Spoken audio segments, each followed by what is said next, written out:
Oh boy, this time we are going to visit taking tests. I know this is not the most favorite topic of discussion, but it is something that you are going to run into not only in college, but it's something that a lot of you are butting up against right now. There might be a lot of you out there that are about to take AP exams or at some point have to take the FCAT, the SAT, things like that, and even beyond. If you decide to go to graduate school and maybe you have to take standardized tests like the GRE or the MCAT for graduate school, if you're going into the medical field, or the LSAT if you're thinking about law school. So hopefully the tips that you're going to learn in this lecture will be able to carry you through not only this semester, but beyond. So as you're sort of going through this lecture, have in mind how it is that you personally feel about tests and the kinds of tests that you've already experienced. So if the kinds of tests that you're going to take are short answer based, or if you've had a lot of multiple choice stuff, if you've had some kind of like take-home tests in your future, hopefully the tips that I'm going to give you will be able to span the range of tests that you not only have experienced, but the stuff that you will experience. So here are a bunch of things to remember, and I've seen this in all sorts of classrooms, whether they are in a high school environment or in a college environment. People talking about their test grades as if it has some measure of their value as a person, and if you do badly on an exam, that somehow means that you are bad or dumb or just not that smart. Tests do not determine your value. All tests do, the only thing they do, is they measure how much you've studied and how good you are at taking tests. They say nothing about how good you are as a student. They say nothing about how good you are as a person. That is all tests do. It's not the end of the world if you do not do well on a test. It just means that there are a couple of things to work on, okay? So get all that out of your head. Tests do not determine your value. So how do we prepare for exams, other than, your basic studying? Well, think about this. Every single thing you do in a class is preparing for some sort of inevitable exam. So if you keep in mind all of the things in terms of time management that we've talked about, the stuff especially about learning styles and how to take notes in class, all of that stuff is essentially preparing you for some sort of examination at the end of the semester. So figure out what it is that you are preparing for. Feel free to ask plenty of questions of your professor.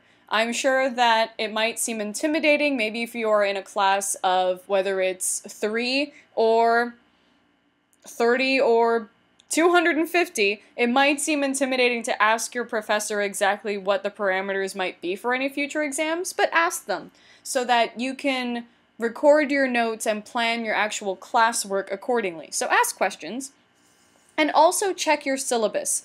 There might be some key nuggets in there about the kind of exams that you're going to take, how many of them there are, and what kinds of information are going to be on the exam. So pay attention even from the outset of the actual class that you take. From the very first day, try and figure out what kinds of exams are going to be there and how it is that you need to set yourself up to be awesome at them. So here are some of the kinds of tests that you might encounter and that you probably already have in your scholastic career. So there are short answer and or fill-in-the-blank questions. Now, the reason that these tests exist is pretty much because you are going to be asked to have very, very specific information in mind. These tests are really, really focused on details. Usually these might be in the form of vocabulary words and having to, maybe they give you the definition, and you might have to provide that vocabulary word, or if it's some sort of short answer, then they might tell you, okay, what are the however many stages there are of the life cycle. And you might have to, sort of fill those in some sort of short form. Essay questions, however, are a little bit longer. In order to prepare for those, you might reread your notes and of course, review our taking notes lecture in order to take really, really good ones. And based on the sort of general kind of scope of the course and whatever it is that the course really, really wants you to learn, try making up your own questions to see what kinds of things they might ask you. And a really, really cool thing to use to prepare for essay questions is to make up your own questions and then also answer them out loud. If you can explain things really, really well in person, and even maybe have somebody who's not related to the course ask you maybe what the central theme is of that week, or maybe what the central theme is of your class, and if you are able to teach them out loud, then chances are you'll be pretty well suited to put all those things down on paper later. Multiple choice, or as I like to call it, multiple guess. True or false or matching type exams. In order to prepare for those, you might want to use flashcards. And the thing about multiple choice, true or false or matching, is that pretty much anything can be fair game. Anything that is taught throughout the course of the semester could be up for grabs in terms of multiple choice. So one really cool way to prepare for those is to use flashcards and make kind of different associations between two things specifically for a matching portion of an exam. When in doubt, test yourself. So a lot of textbooks might have, inside the actual textbook, they might have, if you don't already take these, they might have some exams at the end of every chapter, some sort of test questions, and even if you look on the, a lot of times major textbooks will have websites attached to the textbook, so if you go to those websites, a lot of those websites might have practice exams. So, when in doubt, if you're not entirely sure how well you might do, test yourself and see how well you do on those kinds of practice exams. And especially if it comes down to an actual standardized exam, there are all sorts of places where you can test yourself and take a bunch of practice exams just to see how well you do. Now, tests are not the most fun thing in the world, and a lot of us might experience test anxiety. In fact, what I ask you to do in the discussion is to test your own anxiety levels about test anxiety, and to see how much you fall prey to test anxiety. But things to remember. Test anxiety are just the fears and concerns regarding test taking, and these are this is all a temporary condition. Once you're done with the exam, this kind of anxiety doesn't necessarily follow you into the rest of your everyday life. It just happens as a result of having to take this exam. And sometimes this test anxiety physically manifests itself. You might get a stomachache when you have to take an exam. You might get really cold. You might get really nervous and start to shake. You might start sweating. You might feel physically ill at the thought of taking an exam, right? But things to remember, this is temporary. And especially if you learn that tests don't actually relate to your value as a person or as a student, and it's just all about your test-taking skills, then hopefully that'll be one step to kind of figuring out how to combat test anxiety. But how do we do it? Thoroughly prepare. Don't fall victim to self-fulfilling prophecies that tell you, oh man, I'm just gonna do really, really bad on this exam. And so then you don't do the preparation, and then what do you know? You don't do well on the exam.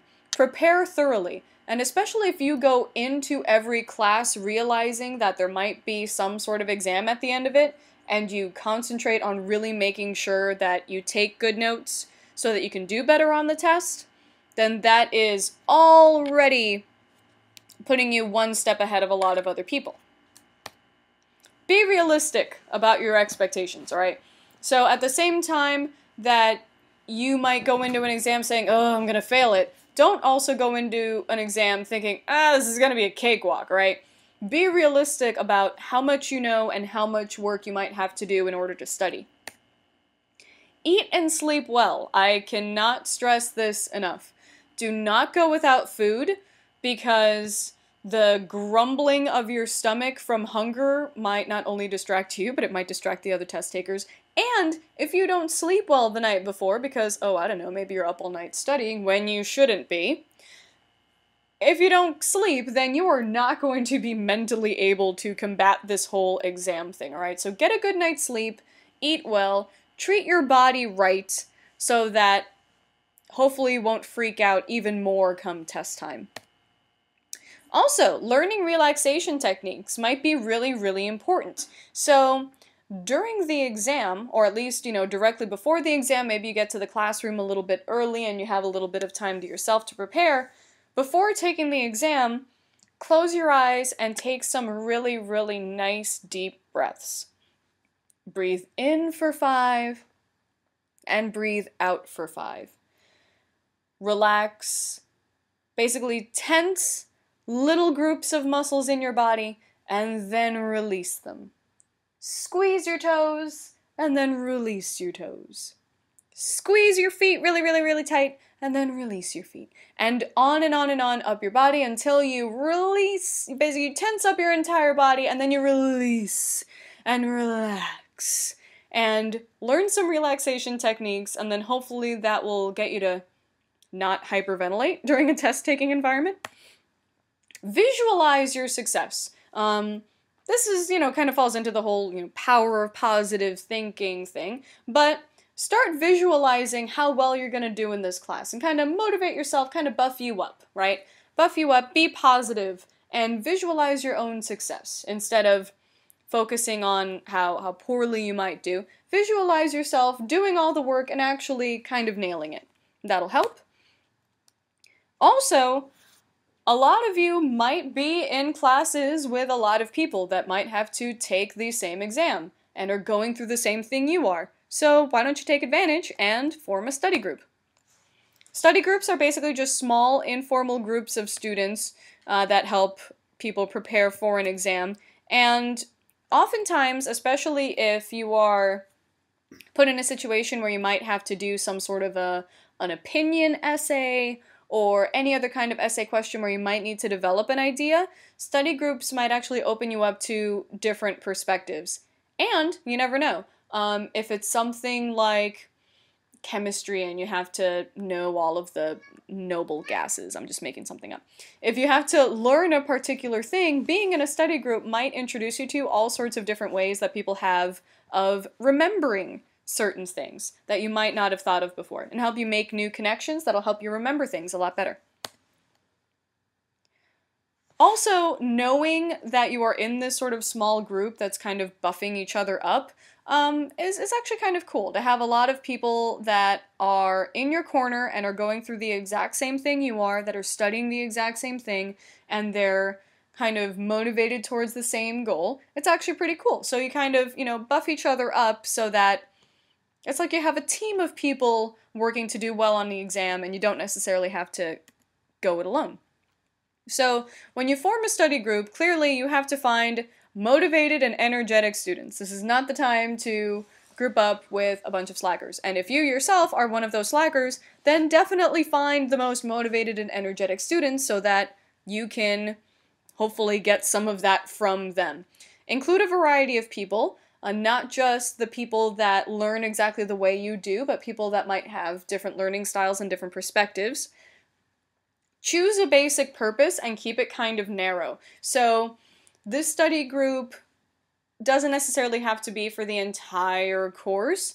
Maybe this is a study group that is focused on the exam that is coming up, not all 5 exams at once. So choose a purpose and stick to it, and don't make the study group too big, because once you get too big, it might divide up into factions. Not everybody is going to get the same amount of attention, perhaps, and it could just dissolve into one big party instead of an actual study group. So don't make it too big. Okay, so cramming for a test. As a professor, as a person who is supposed to be molding young minds, I am not the person that should be encouraging this behavior. In fact, I am the kind of person that is supposed to be saying, you should be preparing the entire course for an exam. You should not wait until the very night before in order to somehow absorb every single little bit of material you need. Don't do it. Don't do it. Just don't. Just don't. Just don't do it at all. Just don't. But if you have to, and only if you have to, because of extenuating circumstances or zombie apocalypse, I don't know. There is some reason why you have to wait the night before to study for an exam. These are the things you do, but don't do it though. Only if you have to. Choose what it is that you really need to study. If there's something that you like and something that you know and something that you already have nailed, then you don't necessarily need to focus on that. Focus on the things that you might not be as familiar with and that you know you need extra help on. What might be useful is that, especially when you are at the point where you're so stressed out that you're cramming the night before, it might be even more anxious to try and realize, oh my gosh, look at all of these textbooks and notes and materials that I have to go through. Try to see if you can make up a one-page summary sheet and try to nail that. Another idea might be to read through your notes that you have and say things out loud, because sometimes saying, rather than just reading them, saying things and then hearing yourself say them might be a really, really good way to reinforce that material and help you remember them. And also focus on key concepts, not on the doodles that you have on the side of the margins, but key things, especially things that really jump out in the syllabus as being very, very important in that class. Focus on those. But only if you have to. But you don't, because you've already prepared for the exam throughout the entire course of the course. So you don't have to cram. You don't have to. So don't. But if you do all these things. So the day of the exam, you got to make sure you have the right tools for the job. And I know that this seems kind of basic and almost common sense, as do a lot of things in this class, but you have to make sure you have the right tools for the job. So maybe if you have a math test, then maybe make sure you have pencils. If it's a Scantron, make sure that you have pencils for that one too. If it's some sort of essay, then maybe you need a pen for it, or if you know that you're the kind of person who is going to be sort of crossing things out and writing things over, then maybe bring some whiteout tape with you, perhaps. And then also make sure that you know ahead of time, and different classes and different colleges will have different policies on this thing. Make sure that you know whether or not they are going to provide things like Scantrons and Blue Books to you, or if you have to buy those ahead of time, find that out way before the day of the exam so that you don't get caught without the basic materials you need. Of course, nowadays we like to use our cell phones as keepers of time, but of course, especially because now we have smartphones, you are not probably going to be allowed to have your phone on your desk. And who knows if the classroom that you're set up in has an actual clock, or if that clock is even right, because I know in a lot of my classrooms I have clocks in there, but none of them actually say the right time. So this might be a good time to actually have an analog watch on you so that you can tell time for yourself so that you know exactly how much time you have, because you won't have your phone and other methods might not be accurate. And the day of, maybe what you might want to do, especially if you need some sort of a refresher, is maybe bring the textbook and notes with you if those things apply, so that if you get to the classroom early and have enough time, then that might be time used in order to reread some stuff and keep things fresh. So, big do's and don'ts. So, don't compare study methods with friends. I know it is very, very tempting, and the conversation that people have at the very, very start of a class when there's a test is, yo, how much did you study? Oh man, I was up all night studying. Oh yeah? Well, I didn't study anything. I didn't study at all. You know, whatever, right? Don't do that, because no good ever comes from comparing yourself with people. Either you're gonna end up feeling bad, or somebody else is gonna end up feeling bad. So don't do it. Just don't do it. What you do have to do is you have to listen to the teacher's instructions, especially when it might be a class where Maybe one of the goals is to, I don't know, see if you're all paying attention or something. Perhaps the teacher might be one of those where, and I've seen this done before, and I can't say that I haven't done it before, because I have. It might be one of those tests where the teacher might say, read the entire exam before beginning. And that might be something that, I don't know, every teacher says that, I'm sure, right? But there's a difference between a teacher saying, read all of the instructions before beginning, and read the instructions and begin, right? Sometimes I want to get specific, and I'll tell you why. It's because I have heard stories of teachers saying, read all of the instructions before beginning the exam. And it's basically a test to see if you listen to the teacher's instructions. There will be a teacher that will have an entire, 50-question exam, and she'll say, read the instructions before beginning the exam. At the very, very end of the exam, it'll say something like, do none of these questions, don't do any of these questions. In order to get full credit, just turn the test back in and you're free to go. But if you didn't read to the very end before beginning, then you would have been stuck doing an entire exam and potentially failing the lesson that this whole test is trying to provide, right? Now, of course, I don't think I can actually do that for an online class, so lucky you, but it's very, very important to listen to the teacher's instructions, especially if there are, like, some specific things, like, maybe how long certain answers are supposed to be, or in what format the teacher might want them in. Maybe they have very specific instructions that, this is to be written in pen instead of pencil, stuff like that. So make sure that you listen to the teacher's instructions, because there might be some very, very useful nuggets in there. So when you're taking the test, first things first, you gotta skim through the entire thing before beginning.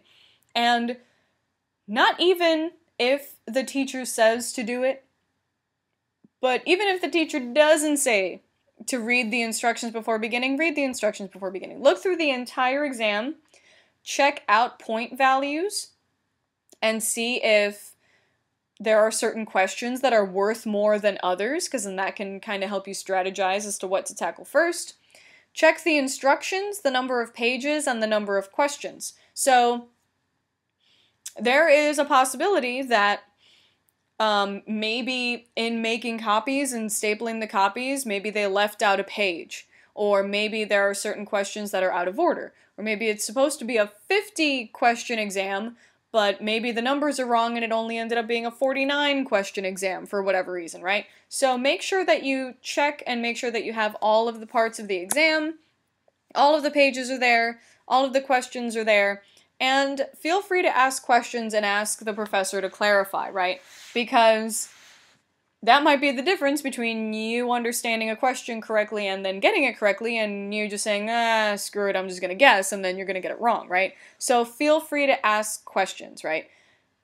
As a teacher, it might be, if I get too many people asking me questions, it might, either end up being annoying, but at the same time, if a lot of people ask me to rephrase this question, then it might tell me, oh, wait, well, maybe I wasn't entirely clear, so maybe I should clarify for the whole class, right? So feel free to ask questions, because maybe the question that you have will be something that would end up useful for the entire class, right? So feel free to do it. Also, write on the exam. Well, of course, let the teacher know, or maybe ask the teacher to clarify whether or not you would be allowed to write on the exam.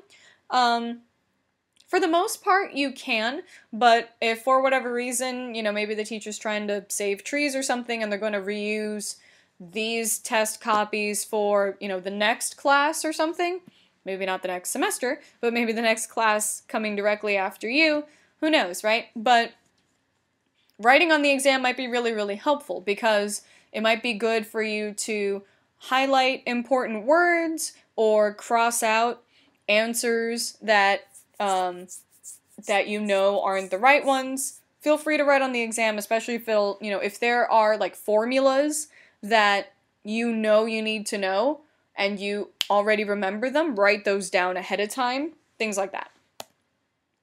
So when you're taking the test, you don't necessarily have to answer things in order. Answer the easiest questions first, the ones that you already know you have absolutely nailed. And when you are answering an essay question, as much as you possibly can, write legibly on only one side of the paper. Especially this goes especially for exams that you take in a blue book, where you're writing on either a blue book or loose leaf paper for essay questions. Write on one side of the paper, so that if for whatever reason, whatever writing utensil you have bleeds into the other side, it's not going to make it hard to read for the other professor. And if you have Scantron exams, make sure that you bubble things in, A, with the right pencil, and B, that you do things fully and completely.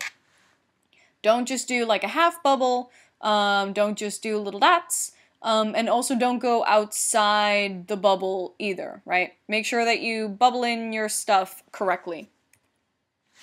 So for essays, if you encounter an essay question, here's what you do. Maybe make out a little bit of a short outline about what points you're going to hit, maybe like an introduction, if it's like some sort of, maybe a brief paragraph of introduction, 3 basic points, and then a conclusion, right? Identify key words in essays, like, especially if they give you numbers, right? So if they say, describe the, I don't know, I'm probably going to get this wrong, but describe the 5 stages of the water cycle, then make sure that in your essay you have all 5 listed. And also keywords like argue, or convince, or describe, explain, things like that will point you to exactly what kind of essay it is that you're supposed to write. Now, be brief.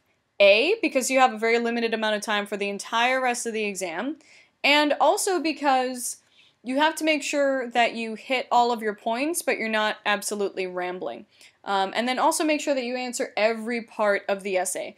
Some people will have, describe the stages of the water cycle and draw a diagram or something, right? And then some people might take so much time describing it that they don't end up actually doing all of the other parts of the exam. So make sure that you answer every part of the question, because depending on how the exam is graded, it might be an all or nothing thing. You either answered every part or you answered nothing. So, make sure that you've got everything down there. If you have a short answer or fill-in, these are usually more brief than essays, and read the instructions to kind of determine how long it is that you're supposed to write. If it's one word or maybe just one definition, or if it's maybe just kind of like one little paragraph instead of a full essay, try to make sure that you know exactly how long the answer is actually supposed to be. Now for multiple choice, or as I call them, multiple guess, read instructions for how many answers are going to be correct. So if it says, choose the best answer or answers, then that opens up the possibility that there might be more than one right answer. If it says choose the best answer, then that points to the idea that there might be a couple of things that sound correct, but only one of them is the right answer, right? So definitely pay attention to the way that the instructions and the questions are asked so that you know exactly how many correct answers there are to mark.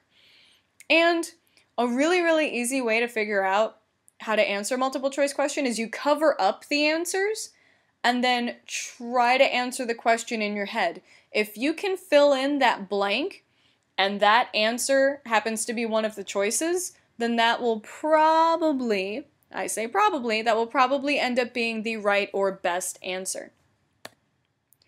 Read every answer and not just the one that you immediately think is right. because there might be a couple that might be right, and then only one might end up being the best. So read every single one.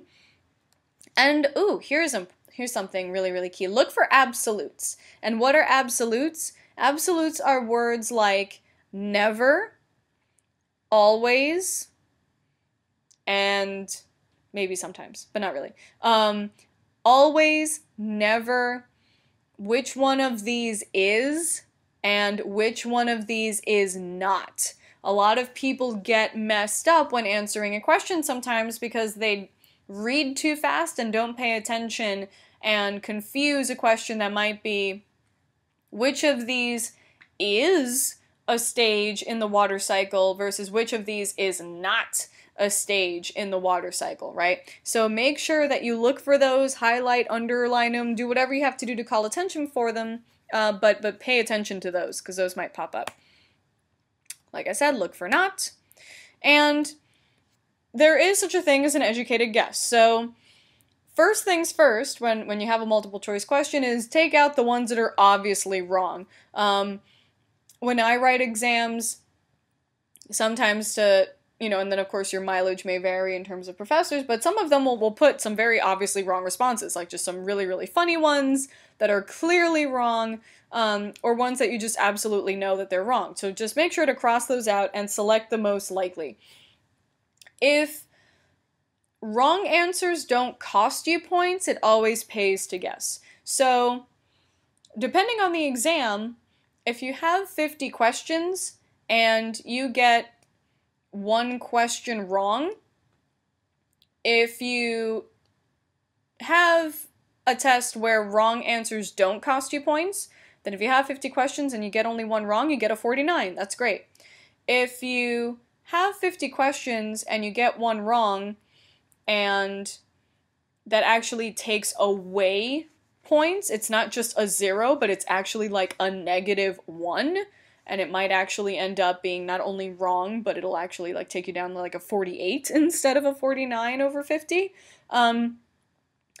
If a wrong answer costs you points, then, try not to guess. If wrong answers don't cost you anything, you just get a 0 instead of like a -1, then it always pays to guess, because you never know.